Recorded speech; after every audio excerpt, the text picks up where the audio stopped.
I was called a failure for 25 years. They made fun of my life, my job, my wedding. They thought they could break me forever. Until one day they came to me at night with a sledgehammer, demanded I sell my land and destroy everything I'd built. I'm Jack, 32 years old, male, and my hands still smell faintly like steel dust because I was grinding down a weld seam at 2 a.m. when this memory punched me in the throat again. Funny how trauma keeps its own schedule. Sophie's asleep in the next room, curled up like a question mark under the blanket she keeps stealing from my side of the bed. She has no idea I'm sitting here shaking, replaying the moment my family, people who should have loved me, decided I was the punchline of my own wedding. But to explain how we got there, you need to understand the three people who built the cracked foundation my whole childhood sat on. My dad, Ray, is 61 and acts like he's the unofficial mayor of Stamford just because he owned a moderately successful accounting firm in the 90s. If you ask him, he'll say, I wandered off the path the moment I picked up a welding torch instead of a finance textbook. He's the kind of guy who'll brag about his golf handicap to strangers, but couldn't tell you the last time he asked his own son if he was okay. Every conversation with him feels like being audited. Then there's Olivia, my sister. 35 years old, the golden child, the prodigy, the princess who never stopped striving for excellence. That's the polite version. The truth? Olivia is a smug, catastrophically insecure social climber wrapped in a silk dress and weaponized politeness.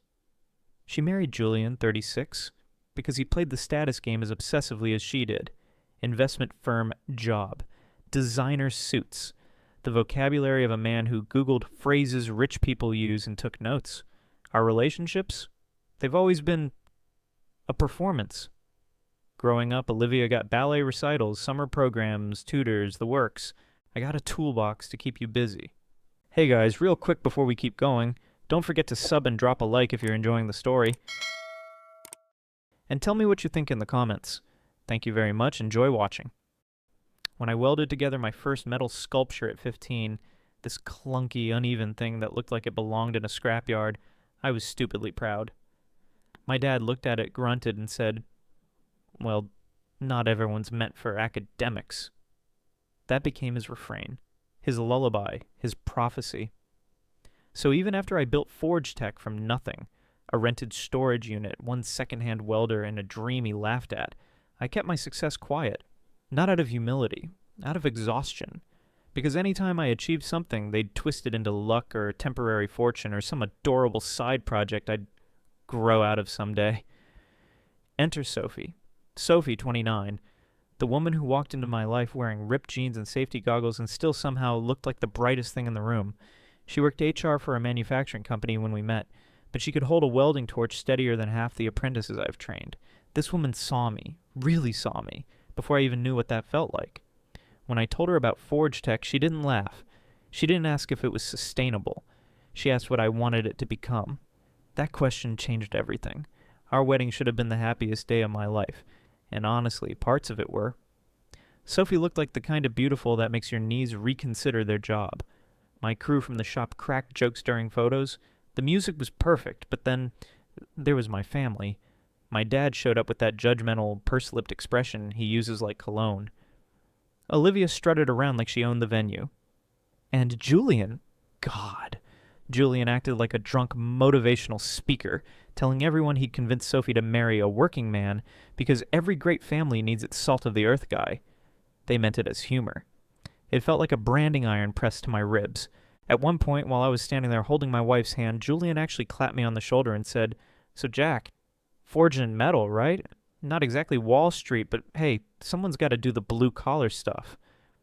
I remember Sophie tightening her grip on my hand. I remember the sting behind my eyes. And I remember thinking, if they treat me like this today, on this day, what will they do when things actually get hard? Spoiler, things got hard, and they reacted exactly how you'd expect people like them to react, but that's the story for another part. Sophie told me later that she'd never seen me try so hard to hold myself together as I did that day. Jaw tight, shoulders locked, doing everything in my power not to give my family the satisfaction of seeing me break. I wasn't angry yet. Not then. I was just tired. Bone-deep tired in a way I couldn't articulate. But Sophie, she saw everything. Let me back up for a second, because Sophie's relationship with my family is its own battle map. From the start, Ray treated her like she was a sweet woman who just didn't understand that she'd hitched herself to the wrong horse. He'd ask her questions like, "So Sophie, did your parents encourage creative careers too? Or don't worry, you'll settle him down eventually." He said creative careers like welding was interpretive dance in a parking lot. And Olivia acted like Sophie was a temp employee interviewing for a position she wasn't qualified for. Her fake nice smile could have cut sheet metal. She'd compliment Sophie's dress, then look at the price tag, then ask if it was from that boutique. The affordable one? And Julian. Julian treated her like she was slumming it. He'd lean in too close, talk too loudly, brag about hedge funds he didn't actually understand, and say things like, "You're a saint, Sophie." Truly, not many women are willing to marry them below their earning potential. Below. I swear I could feel Sophie's whole body tense beside me every time he spoke. So when the reception started, and people finally got drinks in their hands, the comments escalated. My dad pulled me aside near the bar, swirling his bourbon like he was pondering the economy. "Jack," he said, "have you considered getting a financial degree, even an online one? It might help stabilize things for you and Sophie." Stabilize. Like I was a defective table. He had no idea ForgeTech had already secured 2 industrial contracts that year. No idea I'd reinvested everything into experimenting with a new metal treatment process. No idea the first patent had just cleared, because telling him would have been like tossing meat to a wolf pack. They wouldn't have been proud. They'd have been jealous and hungry. Across the room, I could see Olivia cornering Sophie near the dessert table, touching her arm in that patronizing way she does, the kind that says "poor thing" without any actual words. Olivia's mouth was moving fast, and Sophie's smile had that brittle, polite, tight quality that meant she was fighting the urge to flip a table. Later, Sophie told me the exact conversation. Olivia had said, "I guess it must be quirky to imagine raising kids on a welder's salary. But hey, love is love." Quirky. Sophie said she stared at the chocolate fountain behind Olivia and genuinely considered pushing her face into it. Meanwhile, Julian got progressively drunker, which is always bad news for anyone standing within projectile comment range.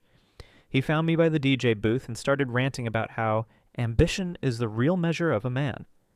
Then he asked, announced, "You ever think about, I don't know, doing something more respectable, a real career?"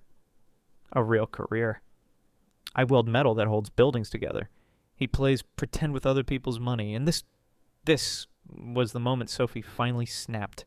She walked up behind me, slid her arm around my waist, looked Julian in the eye, and said, "Funny, I married a man who builds things that last.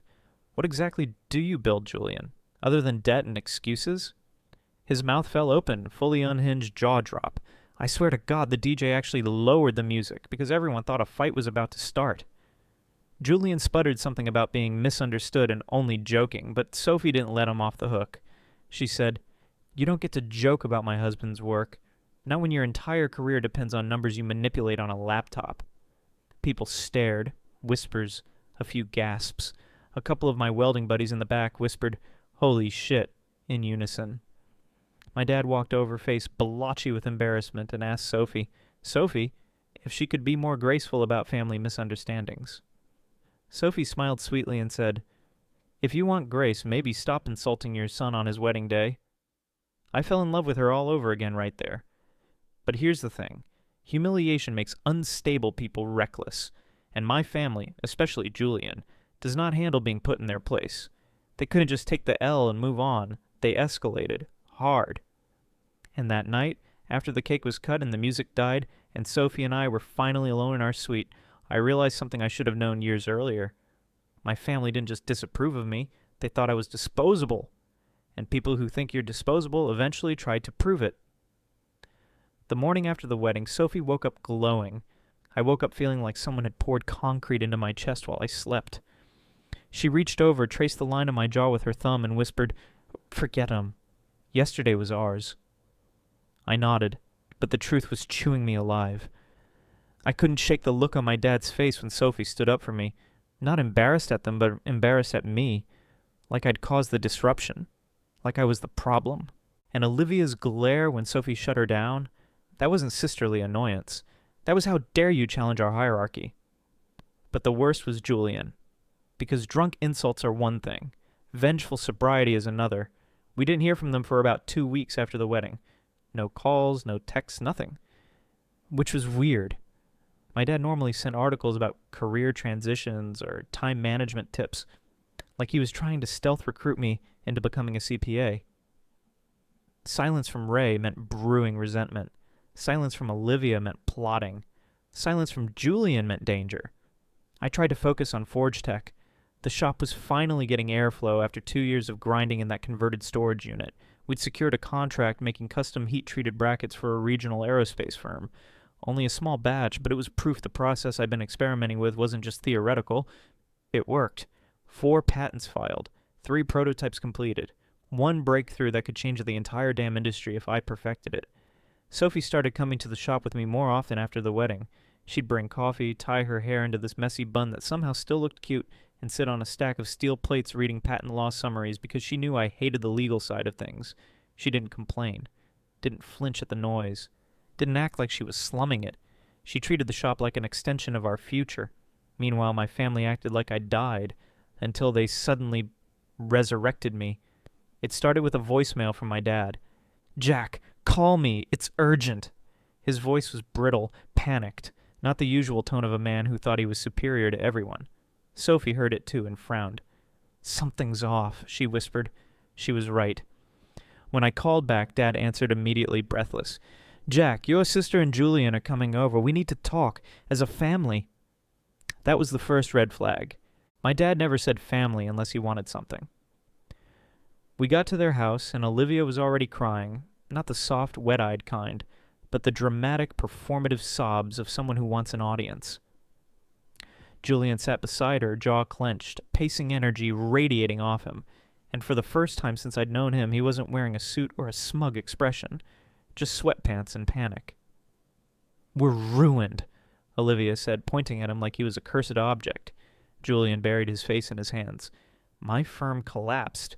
They're investigating the entire leadership team, lawsuits, investors. It's a disaster." I glanced at Sophie.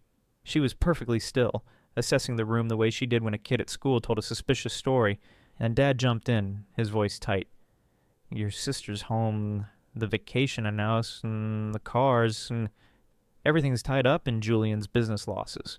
They could seize assets. They could drag the entire family into this." It hit me then. They didn't invite me to apologize. They invited me to fix it, to clean, to sacrifice, and I was right, because Olivia leaned forward, eyes wild, and said, "Jack, you have property, the land behind your shop, the business itself. It's valuable, right?" She already knew the answer, or thought she did. Julian's voice cracked as he added, "If you sold the property and the business, even temporarily, it could buy us time. We just need a bailout until the legal stuff settles." Bailout? They wanted me to sell ForgeTech, my life's work, to cover his financial implosion. I exhaled slowly. No. You'd think I'd flip the table. Olivia shot up off the couch. "No, Jack, this is your family!" Julian, emotionally unstable even on the best day, kicked the leg of the coffee table hard enough that a decorative bowl clattered to the floor. "You're choosing a workshop over your blood?" Dad's voice rose. "Don't be reckless. You don't even know what that land is worth. It's not like you're running a Fortune 500 company." Sophie stepped forward before I could. "Actually," she said sharply, "he does know exactly what it's worth. And so do you. That's why we're here." Silence. The kind of silence that makes your bones feel too heavy. Julian pointed at Sophie, shaking. "You need to stay out of this. This is between men." I swear the room temperature dropped 10 degrees. Sophie didn't raise her voice, didn't step back. She simply said, "Talk to my husband like that again, and you're going to see what between men really means." Julian's face twisted. He slammed his fist into the drywall behind him. A long, vertical crack formed instantly. Olivia screamed. My dad yelled his name. And then he turned to me, panting, eyes bloodshot. "Sell the land, sell the business. We will take everything through legal channels." And that was when the fear dissolved, because they didn't know. Not a single detail. ForgeTech wasn't in my name, the land wasn't in my name, everything was protected, shielded, filed, and locked behind layers of legal insulation, because Sophie had pushed me to prepare for exactly this scenario years ago. I looked at Julian dead in the eyes and said, try me. And he did. And that's when shit really started to break. Literally. Because unstable people don't accept no. They escalate. And Julian escalated in a way none of us saw coming. The first sign that Julian wasn't done, that no wasn't something he could physically tolerate, showed up 3 nights later. It was 1:14 a.m. Sophie and I were asleep when a metallic clang echoed through the dark. At first I thought I dreamed it, but then came another, sharper this time, like someone slamming something against steel. Sophie bolted upright. "Jack! That's the shop!" I didn't even put on shoes. Just grabbed a flashlight and ran out barefoot across the gravel, heart pounding in my ears. The shop sat behind our house on the 2-acre property, a squat metal building I'd basically built from scratch. When I rounded the corner, I saw the damage immediately. The side door, my welding door, was dented inward, hard enough that the outer layer had buckled. And there, standing in the wash of my flashlight beam, was Julian, sweating, breathing like a bull, holding a rusted sledgehammer. For a second, I just stared at him, trying to process the level of unhinged rage it took to come onto my property in the middle of the damn night and try to smash his way into a metal fabrication shop. "Julian," I said, voice hoarse, "put the hammer down!" He spun toward me, eyes wide and glassy, fully gone. "You think you can embarrass me?" he shouted. "You think you can deny me? After everything I've done for this family?" I almost laughed. Done for this family. But Sophie's footsteps behind me stopped me. She was in her sleep shorts, shaking, clutching her phone like a lifeline. Julian staggered closer. "Sell the land." Each word punctuated by him swinging the hammer down on the gravel like he was trying to split the earth open. Sophie whispered, "Jack!" "The police?" I nodded subtly. Julian heard. "Oh, calling the cops on family." And then he laughed. Loud, ragged, unhinged. "Go ahead. Maybe they'll be interested in your little patents. The ones you're hiding. They'll be public record soon. Everyone will know you aren't some genius." He was spiraling so fast it scared me. "Julian," I said again, trying to keep my voice steady, "go home before you do something you can't take back." "Oh, I've already taken it back," he snarled. "All of it. You owe us. You owe Olivia. You owe your father." The word "owe" hit like a slap. Then he swung the hammer again, this time directly at the window over my workbench. Glass exploded inward, showering sparks of reflection across the floor. Sophie gasped. I lunged forward before he could hit the door again. I grabbed the back of the hammer handle and yanked hard. He stumbled, lost his grip, and hit the ground on his side.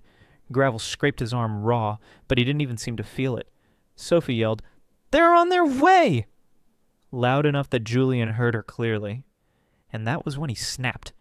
He scrambled up, ran to his car, and before peeling out of the driveway, he screamed out the window, "You're going to regret this! All of you!" The taillights disappeared into the dark. I just stood there, bare feet bleeding from the glass, breathing hard, staring at the busted window of my shop, my sanctuary, my work, my future. Sophie wrapped her arms around me tightly, trembling. "He's losing it, Jack. We can't let them bully us anymore." I wanted to tell her it was fine, that the damage wasn't that serious, that Julian was just drunk or overwhelmed, but it wasn't fine. Because 30 minutes later, the cops arrived. They took the report. They looked at the footprint patterns, the hammer marks, the broken glass. One of them, a guy built like a refrigerator, shook his head and said, "This wasn't random. He came here for a reason." Yeah, he did. I barely slept the rest of the night. Every sound made my muscles flinch. Every shadow outside the window had me on my feet again. By morning, I had messages from my dad, dozens of them. "Ray, call me back immediately." Julian told us everything. "This is a misunderstanding. You escalated this. Don't involve the police. You're tearing this family apart." I didn't answer any of them, but that afternoon, Olivia showed up. She marched onto my property like she still owned the privilege of my time, face streaked with mascara, hair wild, emotions everywhere. "You ruined everything!" she screamed from the driveway. "Do you even understand what you've done? Julian is out of control now because of you." Sophie came out behind me. "Olivia, he came here with a sledgehammer." "That's because he's stressed," Olivia snapped. "You should have helped instead of provoking him." Provoking. It always came back to that. As if my existence was inherently inflammatory. I felt something cold settle in my chest then, a clarity sharper than a ground-edge blade. I stepped forward, slow and steady. "Get off my property, Olivia." She blinked like she couldn't believe someone had spoken to her that way. "Jack, get off my land." She opened her mouth again, maybe to scream, maybe to sob harder, maybe to unleash her usual self-pitying monologue, but then she saw something in my face that made her stop. Fear. Fear of me, for the first time in my entire life. She backed up 3 steps. "This isn't over," she whispered. "If you won't help willingly, we'll get what we need another way." And then she left, leaving tire tracks down my driveway like claw marks. What I didn't know then, what I couldn't have known, was that she meant every word, because that night they showed up again, and this time they didn't come alone. I should have known they wouldn't stop. People like my family don't just accept boundaries, they'd treat them like personal attacks. But even knowing that, I wasn't ready for what happened the next night. It was just past 9 p.m. Sophie and I were watching some terrible cooking show, both of us too tense to focus. The shop's broken window was boarded up, but every gust of wind made the plywood groan and set my nerves on edge. Then came the headlights. Not 1 car, 3. They pulled into my driveway like they were a convoy. I recognized every vehicle instantly. My dad's sedan, Olivia's SUV, and Julian's silver Lexus, still dented from whatever meltdown he'd had after leaving my place the night before. Sophie sat up straight. "Jack. No, not again." But they were already out of their cars before I could respond. Julian was pacing, fists clenching and unclenching like a live wire. Olivia was crying again, big, loud, attention-hunting sobs. My dad, Ray, looked like he'd swallowed his pride and it was fighting to come back up. They weren't alone. They brought a lawyer. A guy in a Navy suit stepped out of Ray's car with a briefcase like this with some formal intervention or a corporate hostile takeover. They were here to corner me. I stepped outside before Sophie could stop me, though she followed right behind, hand on my back. Julian pointed at me like he was calling out a criminal. "There he is! The stubborn little welder who thinks he's too good for his family." The lawyer flinched at Julian's tone, but opened his briefcase anyway, like he'd been promised something lucrative. Ray stepped forward, palms up like a politician begging for votes. "Jack, let's resolve this like adults. We're in a crisis. You're being unreasonable." "I'm being unreasonable," I said calmly. "Your son-in-law tried to break into my shop with a sledgehammer." "That was a misunderstanding," Ray snapped. "He was emotional." Emotional. The wall he shattered with a hammer was apparently an expression of feelings now. Olivia, mascara already streaking down her cheeks again, shoved a stack of papers toward me. "You need to think about the bigger picture. Selling your land, just the land, could save us." I didn't take the papers. Sophie did. She flipped through them, eyes scanning fast. Then she laughed. Not hysterically, not mockingly, just incredulously. "These aren't even real offers," she said. "These are templates with your name scribbled in. You didn't consult a realtor, you didn't do an appraisal, you didn't even ask Jack what the land is worth. You just assumed you could force him." Ray glared at her. "This is a family matter." "No," Sophie said, stepping closer. "This is a greed matter. I swear I've never been more in love with her in my life." Julian lunged forward suddenly, snatching the papers from Sophie's hand. "You don't talk over me! You don't get to act superior because you married some hobbyist welder." That did it. Sophie moved behind me, both hands gripping my arm because she felt me tense, felt that ancient instinct to defend myself and her. "Don't!" she whispered. "He wants you to hit him." She was right. Julian had the kind of vindictiveness that would weaponize a bruise, so instead of hitting him, I said evenly, "ForgeTech isn't in my name." Silence hit the driveway like a slap. I continued, "Neither is the land. Every asset, patent, prototype, protected. You can't take anything from me." Olivia blinked fast, her voice cracking. What do you mean it's not in your name?" Sophie spoke for me. "It's in a trust that predates your little crisis." The lawyer actually swore under his breath. Julian, shaking now, took a step toward me like he was genuinely about to swing. "You smug little—" "Try it," I said softly. "Give me one reason to show the cops the footage from last night." He froze. Sophie had indeed recorded the entire hammer incident from our bedroom window. That's when Ray changed tactics. He took a breath, softened his voice, and said, Jack, son, I'm sorry.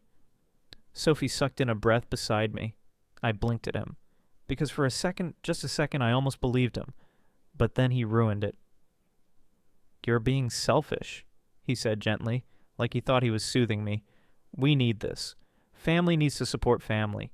You're doing well, better than we thought, and we're proud of that. But you have to step up. There it was. Not an apology. A manipulation. A guilt trip wrapped in sugar. Sophie said it before I could. You didn't check on him after the break-in, after Julian smashed his shop window. You didn't even ask if he was hurt. You went straight to, here's what we want you to sell. That's not family, that's opportunism. Ray's face twisted into something ugly and unfamiliar. I'm your father, I don't owe you anything. But you think I owe you everything? I asked. He opened his mouth. One more lecture, and a lifetime of them. But then something in my expression must have scared him, because he closed it. Finally. Without another word, I grabbed Sophie's hand and walked back toward the house. Julian screamed after me. Actually screamed. You'll regret this! You're nothing without us! Nothing! I didn't turn around, but as we reached the porch, a new sound split the air behind us. A loud crack, a second hammer blow. Julian smashed the headlights of my truck. Glass exploded. Olivia shrieked at him to stop. Ray yelled his name. The lawyer backed away like he'd wandered into a wild animal enclosure. Sophie flinched hard, gripping my arm. Jack, call them! Call the police! And I did. But here's the part that still chills me. When the sirens approached in the distance, Julian didn't run. He stood there panting, hammer in hand, staring at me, not with rage, with promise. You did this, he whispered. This is on you. It wasn't until later, after the police took statements, after they hauled Julian away for property damage and trespassing, after Olivia wailed like someone had shot him, that I realized this was only the beginning, and my family had just crossed a line they could never walk back from. Update 1. Okay. I didn't expect my last post to blow up the way it did. I'm still trying to catch up on the comments. Some of y'all are hilarious. Julian sounds like the final boss of daddy issues. And some of you were dead serious about me building a moat out of molten steel. Which, for the record, is tempting, but probably not legal. But thank you. Seriously. Sophie even cried reading some of the support. I think hearing strangers validate what she's been screaming into a void for years, it meant something. A few things I need to respond to, because they came up a lot. 1. No, Julian didn't get charged with anything serious. He spent a night in holding and was released. Olivia bailed him out. My dad picked them up. They acted like I created the situation. 2. Yes, the trust protecting ForgeTech is ironclad. Sophie helped me set it up. The land and assets are fully insulated. They can't touch a damn thing. 3. Am I done with my family? After what happened last night, yes, entirely, permanently. Which brings me to where part 6 begins, because while the police were taking Julian away, Olivia did something I still can't believe, and it changed everything. The moment the police cuffed Julian and pushed him into the back of the cruiser, Olivia lost whatever thin layer of composure she had left. She lunged toward the officer, actually tried to grab his arm, and shrieked, "You can't take him! He didn't mean it! Jack provoked him! Jack has always provoked him!" The officer backed her off, calm but firm, telling her to step aside, or he'd arrest her too. Sophie whispered, "She's spiraling." That was the understatement of the century. Olivia rounded on me, pointing a trembling finger. "You and your stupid little workshop have ruined everything." She said workshop like it was a disease. Ray finally stepped between us. "Olivia, stop!" But she shoved him away, hard. "No, he needs to hear this. You think you're better than us now, because you have some metal shed with your name on it?" "It doesn't even have my name on it," I said quietly. "Remember? The trust. The thing that shattered their plan." Her face twisted. "You're manipulating all of us. You always have. You always played the victim so everyone felt sorry for you." I just stared at her, because I realized something terrifying. She believed it. She really believed her own lies. Ray stepped forward again, rubbing his forehead. "Jack, listen, just think about what you're doing. Think about how this will look when Julian has to stand in court. Do you want your sister's marriage to fall apart? Do you want us to lose everything? I let out a breath. Slow. Controlled.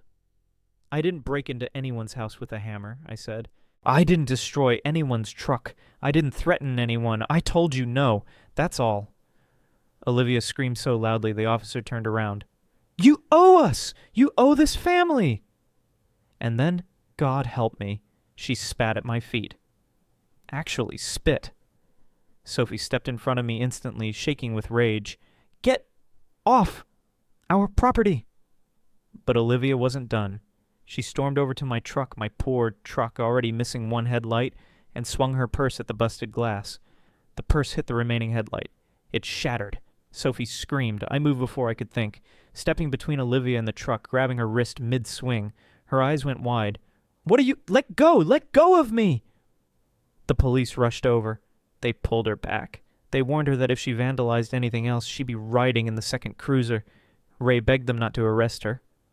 Olivia sobbed like she was the victim in all this. You can't do this to me.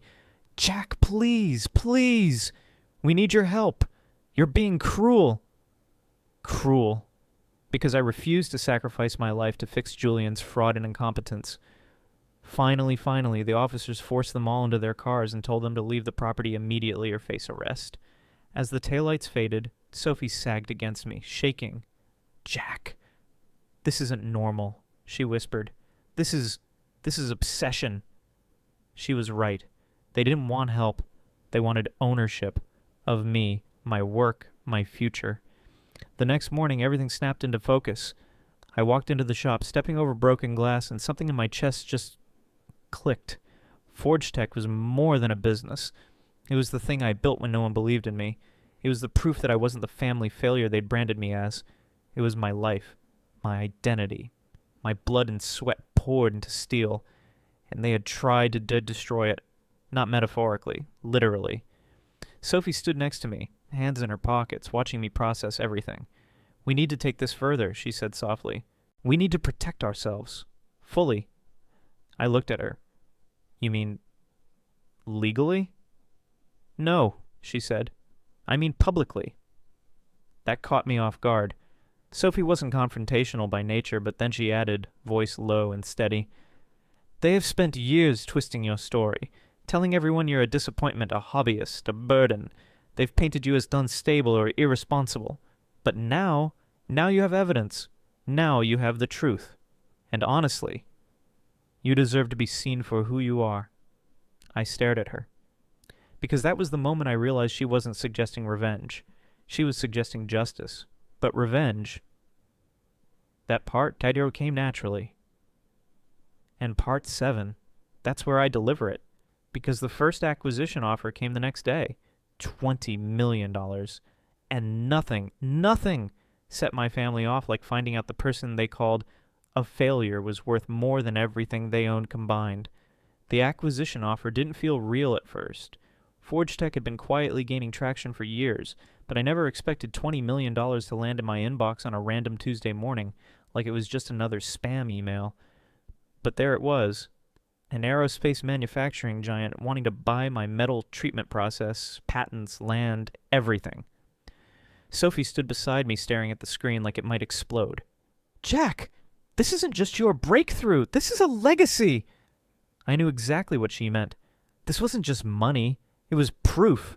Proof that I wasn't the failure my family had spent 25 years sculpting me into. Proof that the little welding hobby they mocked was worth more than every fake achievement Julian ever bragged about. Proof that the man Ray dismissed could build something larger than anything he'd ever touched. I felt proud. I felt relieved. And I felt terrified. Because I knew the moment they found out they'd explode. And they did. Fast. By noon I had 20 missed calls from Ray, 11 from Olivia, 3 from numbers I didn't recognize, which I assumed were lawyers, and 1 voicemail from Julian that I still haven't deleted, not out of sentiment, but because it's the kind of thing you show a judge if necessary. His voice was a frantic whisper like he was hiding in a bathroom stall. Jack, we need to talk. You can't sign anything without consulting family. You don't understand how much this could help us. Don't do something stupid. Stupid? A $20 million offer? Stupid. The arrogance would have been funny if the situation wasn't so insane. Sophie and I had already discussed everything, carefully, emotionally, financially, strategically. She had charts, timelines, market comparisons. She was thorough in a way that made me wonder if she'd missed a calling in corporate espionage. We were leaning toward accepting, not just for the money, for the freedom. I wouldn't build in secret anymore. I wouldn't live with the threat of Julian's instability breathing down my neck. I wouldn't let my family weaponize doubt against me ever again. But before we said yes, I needed something. Closure. Not from them, but for me. So I invited them to my shop. All of them, Ray, Olivia, and even Julian, freshly released and pulsing with bruised ego. Sophie was nervous. Jack, this isn't safe. I kissed her forehead. You're staying inside. You're watching everything. But I need them to see me. Really see me. One time. Before they arrived, I did something petty, symbolic, and absolutely necessary. I hung my 4 framed patents on the wall, right next to the broken window Julian had smashed. Olivia arrived first. She looked rough. Puffy eyes, smeared eyeliner, hair yanked into a bun that screamed she'd been crying in a car. She stepped out of her SUV with an expression like she was marching into a funeral. Ray came next, his shirt wrinkled, his face red, jaw tight. Then Julian rolled up. He got out of the Lexus, saw the boarded window, and smirked like he'd won something, as if he expected me to be broken, as if he expected me to need him. He stopped smirking when he stepped inside and saw the patents. He froze. His face went pale. He looked up at the wall again, reading the legal titles. System and process for advanced metal thermal treatment patent. Holder Jackson Reeves. Trust signed. Stamped. Official. Julian's mouth opened, then closed again. He looked like someone had unplugged his brain. Ray stared at them for a long time. Too long. I could see every emotion that crossed his face. Confusion, disbelief, resentment, shame. Olivia just cried. Soft at first, then harder. I didn't speak. I let the silence choke them. Finally, Ray cleared his throat. Jack, why didn't you tell us? I smiled. Small, tired, honest. Because you never listened. That's not fair, he snapped. We only wanted what was best. No, I said. You wanted what was best for you. Olivia wiped her cheeks. You're selling, right? You're finally doing something responsible? And that was when the revenge clicked perfectly into place, because after everything, the insults, the hammer, the threats, the manipulation, they still thought they owned a piece of me. They thought that room full of patents meant they'd been right all along, that I'd finally become what they wanted. I walked to my workbench, pulled out the printed acquisition letter, and unfolded it slowly, their eyes all locked on it. $20 million, I said calmly. Julian inhaled sharply like he'd just watched God descend. Ray staggered back a step. Olivia reached for the letter like she had some right to touch it. I pulled it away. This isn't your money, I said. This isn't your victory. This isn't your story. They stared at me like their world was collapsing. So I twisted the knife. I'm selling, I said, but not to save you, not to help you, not to bail out Julian's failed schemes or cover Olivia's debts or maintain Ray's pride. Their faces crumpled. I leaned forward. I'm selling because your approval means nothing to me anymore. Olivia let out a broken sob. Julian's face contorted into rage, but he didn't move. He knew better with Sophie filming everything from behind the half-open office door. Ray whispered, We're family, Jack. Not anymore, I said. Then slowly and deliberately, I opened my welding torch valve. Not lit, just a hiss. A symbolic reminder. I built my life from heat and pressure. ForgeTech wasn't born from privilege. It was born from everything they tried to crush in me. Get out, I said quietly. All of you. And they did. They stepped backward like the floor was burning under their feet. Olivia sobbed into her hands. Ray looked 20 years older. Julian stared at me like a man watching his last lifeline snap. As they walked out, Sophie stepped beside me, slipping her hand into mine. You okay? She whispered. I exhaled. I think I'm finally done needing them. Little did I know, they weren't done needing me. And that desperation, it turned them dangerous. Because the very next day, everything exploded again. And that's where part 8 begins. I honestly believed that after I threw them out of the shop, after they saw the patents, after they understood the sale was real and untouchable, they'd finally back off. But people who've lived their whole lives believing you exist to serve them don't just accept reality, they try to break it. And the next morning, reality broke loud enough to shake the shop walls. Sophie and I were loading boxes, packaging prototypes, cleaning up, preparing documents, because the aerospace company had scheduled an in-person visit at noon to finalize the acquisition terms. This was supposed to be the biggest day of my life. Instead, at 8:42 a.m., 3 SUVs rolled into the driveway like a raid. I looked through the shop window and felt my stomach drop. It was them. All of them, again. Ray, Olivia, and Julian, fresh bruise under his eye from who knows what, wearing a wrinkled button-down like he'd been up all night spiraling. But this time, they did not come empty-handed. They brought boxes, stacks of them. Ray stepped out first and yelled, "Jack, we need to talk! Open up!" Sophie froze next to me. "No, absolutely not." I agreed, but Julian was already storming toward the front door, waving a stack of papers above his head. When I stepped outside, Sophie behind me, phone recording, I saw the insanity clearly. The boxes were filled with every photo, trophy, school project, childhood scrapbook, family relic, and framed picture of me that had ever existed in their house. My entire childhood, dumped on my lawn. Ray pointed at the boxes like he was presenting evidence in court. "You want to cut us out? Fine. Here, we're cutting you out too." Olivia nodded violently through tears. "You don't get to choose this without consequences. We're erasing you from the family records." Sophie gasped. "What is wrong with you people?"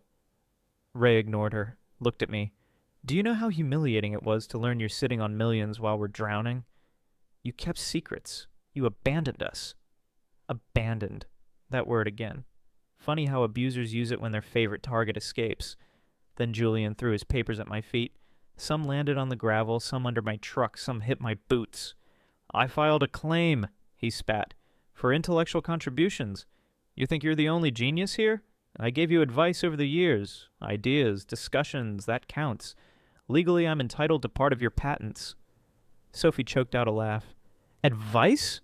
You called welding manual labor for people who failed business school. That was your contribution." Julian ignored her. His pupils were dilated, hands shaking. The man was unraveling right in front of us. Then he stepped closer, too close, and I recognized the posture. This wasn't a negotiation. It was a threat. "You're not selling, Jack," he said quietly. "Not until we get our share. And if you try, we'll make sure the buyer knows you're unstable, violent, dangerous, someone who can't be trusted with a multi-million-dollar process." Ray didn't stop him. Olivia didn't stop him. They all just stared at me like a pack waiting for its prey to fall. Sophie reached for my arm the moment she realized Julian was inching closer, his hands twitching as if ready to shove or swing. "Back up!" I said. "No!" Julian hissed.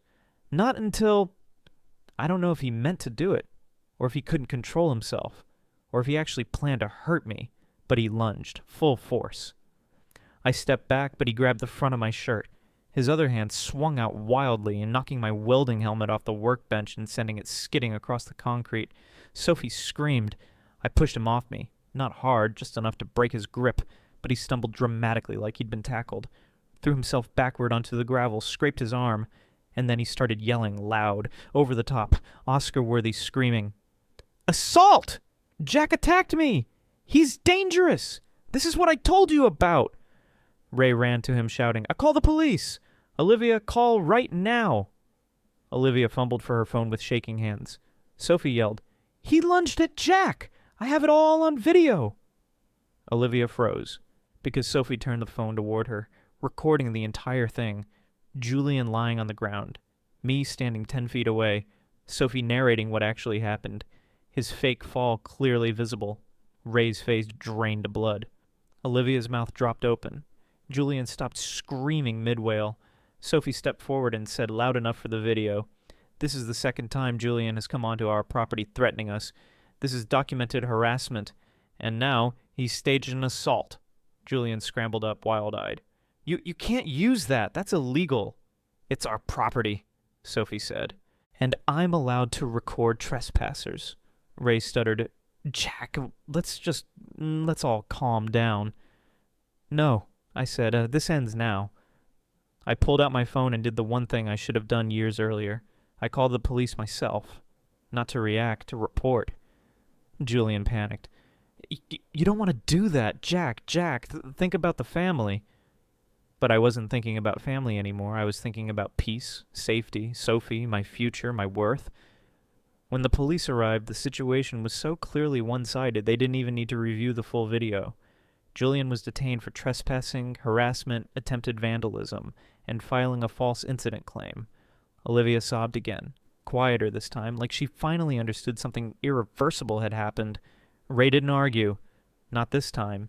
He just stared at the ground like a man grieving a version of his life he would never get back. As they placed Julian into the cruiser, again, he looked at me through the window, face pressed to the glass, and murmured, "You ruined us." I shook my head. "No, you ruined yourselves." And the car drove away. Later that afternoon, the aerospace executives arrived.